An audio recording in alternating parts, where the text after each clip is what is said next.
White oil is one of the most effective organic pesticides, and it's easy and cheap to make your own using household ingredients.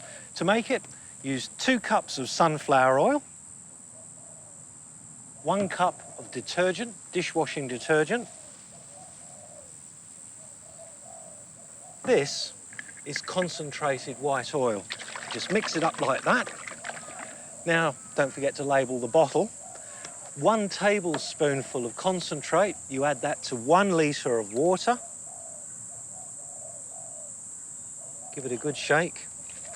And again, make sure the bottle is marked pesticides and it's ready for use.